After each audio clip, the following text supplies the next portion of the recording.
Yuhu, Assalamualaikum warahmatullahi wabarakatuh. Selamat datang kembali di channel Kuliah-Kuliahan, ruang pelarian di mana kita bisa belajar banyak hal. Kembali lagi kita di segmen prosedur analisis dalam audit laporan keuangan. Dan ini adalah video penjelasan ke-8 dan seksi-seksi terakhir dari segmen kali ini. Kira-kira seperti apa penjelasannya? Mari kita simak bersama-sama.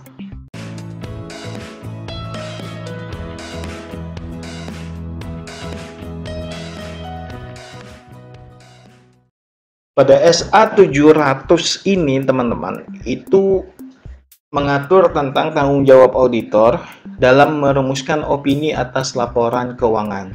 Jadi SA ini tentang merumuskan opini. SA ini juga mengatur bentuk dan isi laporan audit yang diterbitkan sebagai suatu hasil audit atas laporan keuangan. Nah, tujuannya apa? Tujuannya adalah untuk merumuskan opini atas laporan keuangan berdasarkan evaluasi atas kesimpulan yang ditarik dari bukti audit yang diperoleh. Jadi, opini yang dikeluarkan oleh AOP atau akuntan publik itu harus berdasarkan pada bukti audit yang kita peroleh.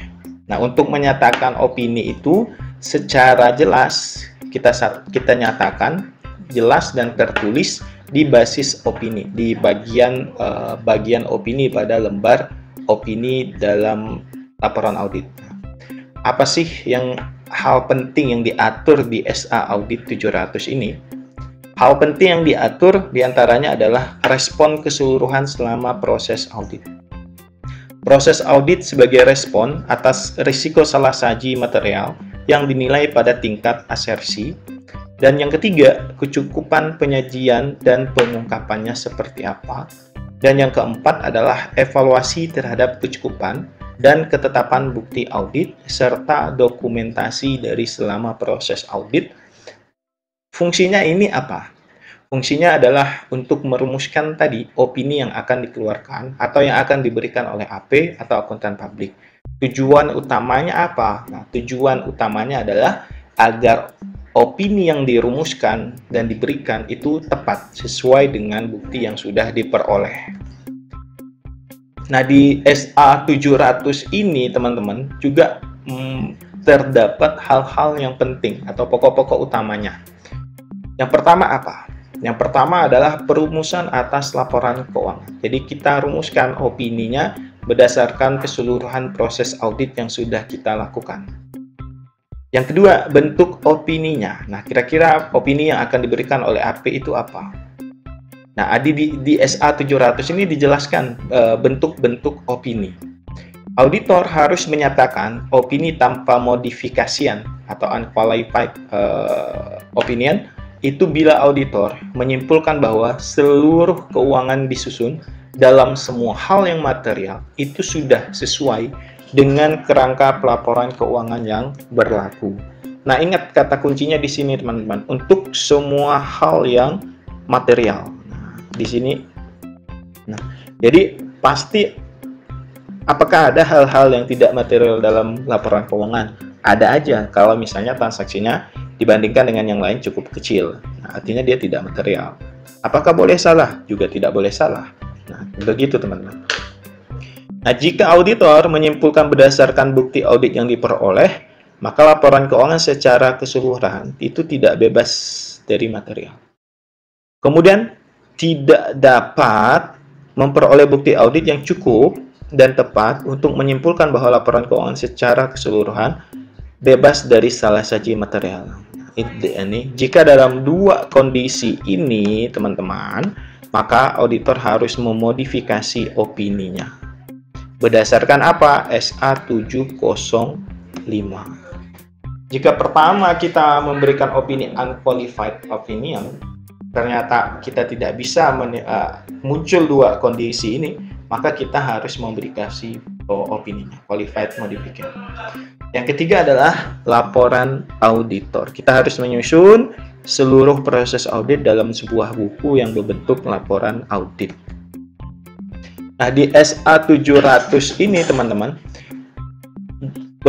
merumuskan opini dan pelaporan atas laporan keuangan itu fokusnya pada hal-hal yang dapat disimpulkan, termasuk apakah semua aspek utama audit telah direspon dengan cepat. Contohnya apa? Contohnya adalah area yang memerlukan manajemen untuk memberikan bukti yang lebih lanjut karena ada sifatnya perubahan dari hal tersebut. Contohnya apa? Kas bank, itu kan agak cepat perubahannya. Kemudian ketidakpastian yang baru dinyatakan sebagai akibat dari pandemi COVID-19. Nah, ini juga sangat relevan seperti saat ini, teman-teman. Ini terkait dengan going concern-nya perusahaan, karena banyak perusahaan yang tidak mampu bertahan di era pandemi dan setelah pandemi. Dan kita juga harus memperhatikan dampak peraturan perundang-undangan yang baru. Contohnya yang sekarang lagi update peraturan pemerintah tentang kenaikan UMP. Nah, itu kira-kira ada nggak pengaruhnya dengan perusahaan? Otomatis kan itu akan meningkatkan biaya perusahaan karena ada proses kenaikan gaji, dan itu cukup lumayan besar, teman-teman, 10% maksimal.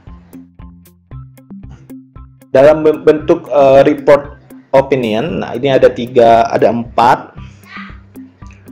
Ada wajar dengan pengecualian maupun tidak wajar.